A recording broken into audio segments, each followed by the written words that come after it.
E, de facto, o atual modelo tem a virtude de ter permitido aos portos portugueses crescer, ter gerado receitas para o Estado na ordem dos 35,5 milhões de euros no ano 2011, o que, apesar de tudo, e é a nossa opinião enquanto comunidade portuária da Figueira da Foz, não podemos considerar este objetivo dos resultados económicos como o objetivo estratégico das administrações portuárias.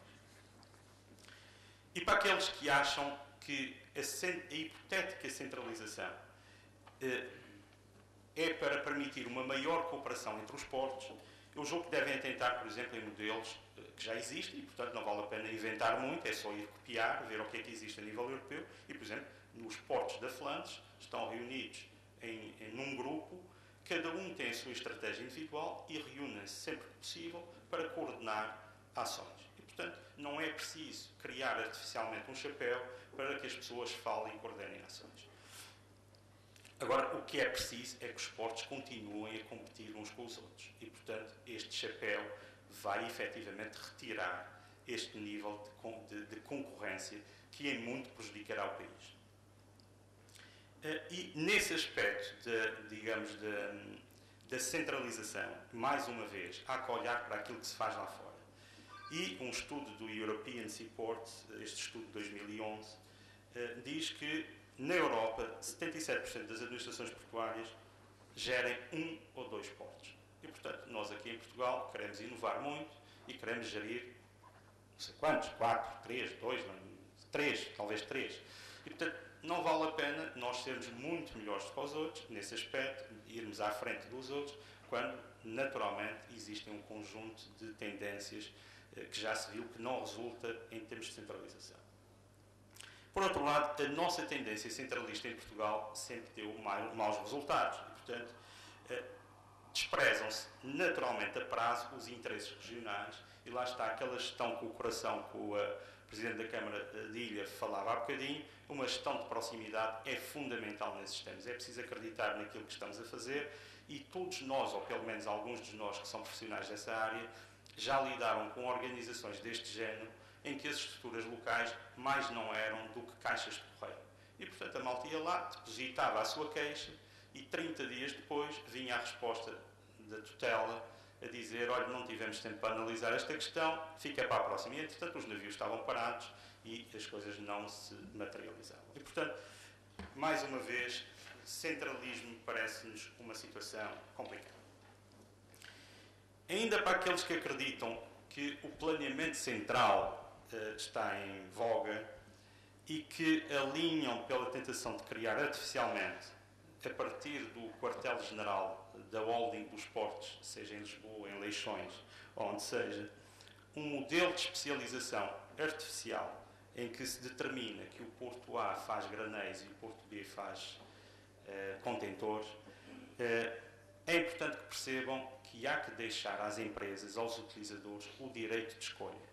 E é mais uma vez esse direito de escolha, a pressão da concorrência, que vai fazer com que haja competitividade nos portos. Em face disso que eu acabei de dizer, a esmagadora maioria dos associados da comunidade portuária da Figueira da Foz entende que é fundamental haver uma forte estrutura local que dê apoio às suas ansiedades, resolva os seus problemas.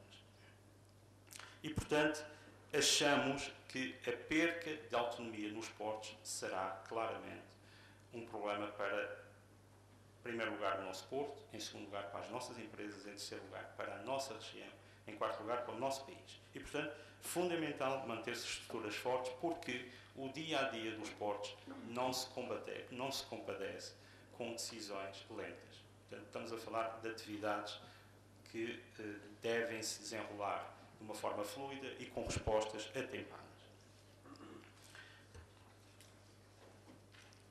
Falei há bocadinho sobre a maximização do resultado líquido, ou do EBITDA, das administrações portuárias.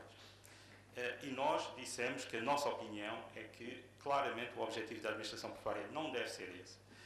E deve ser, porque, claramente, o Estado tem outros mecanismos de ir buscar dinheiro aos cidadãos.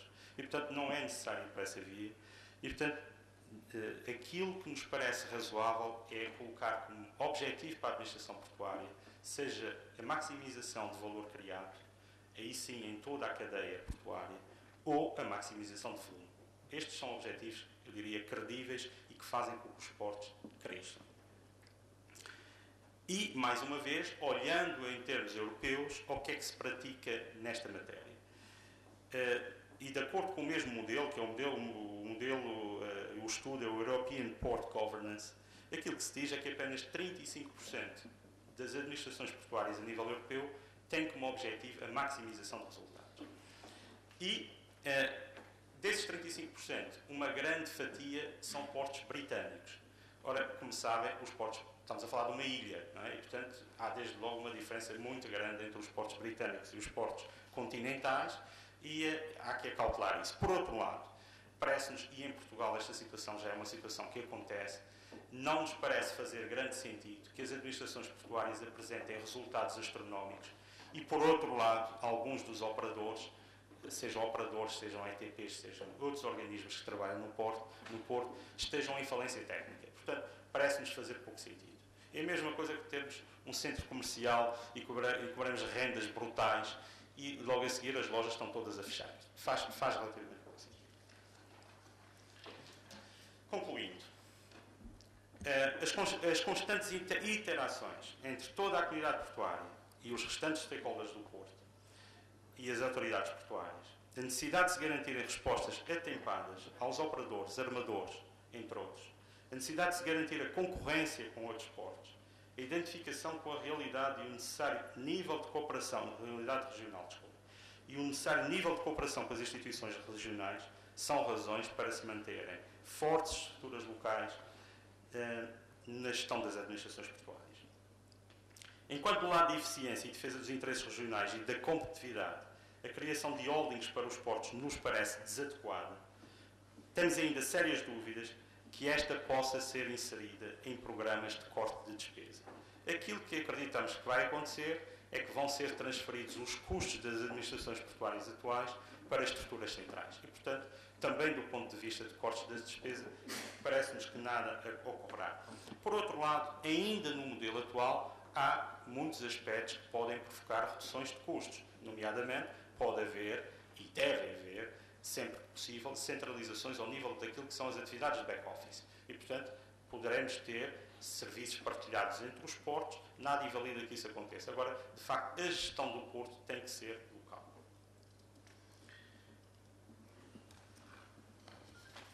O modelo atual é bom? Será perfeito?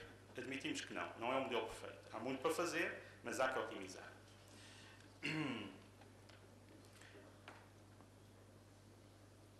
No momento atual, e eu recordo para aqueles que estão mais afastados desta realidade, nós na Figueira tivemos um plenário na segunda-feira que parou o Porto. Na quinta-feira, provavelmente teremos um plenário na Figueira que irá parar o Porto e o mesmo acontecerá em Lisboa. E, portanto, um momento e isto à custa da legislação do trabalho portuário e creio, sem querer adivinhar as verdadeiras razões do que terá acontecido, que, mais uma vez, por falta de diálogo entre, nomeadamente, a tutela e os organismos que aqui estão envolvidos. E, portanto, o país está quente em matérias portuárias. Colocar em cima da mesa mais uma mudança, mais uma variável, que, de acordo, pelo menos do nosso ponto de vista, pode trazer poucos resultados para a economia, é, de facto, baralhar isto tudo mais uma vez. Eu deixava uma nota final ao Sr. Secretário de Estado dos Transportes, que não está aqui, mas, mais uma vez, vozes de burro podem chegar ao céu, a dizer que as comunidades portuárias têm no seu seio uma combinação de interesses que são absolutamente transversais e que torna as comunidades portuárias absolutamente credíveis no diálogo com o Governo. E é importante que se aproveite essa neutralidade para se escutar aquilo que as comunidades portuárias têm para dizer. E, portanto, isto para dizer que as comunidades portuárias em nada foram ouvidas nesta matéria, apesar das várias tentativas.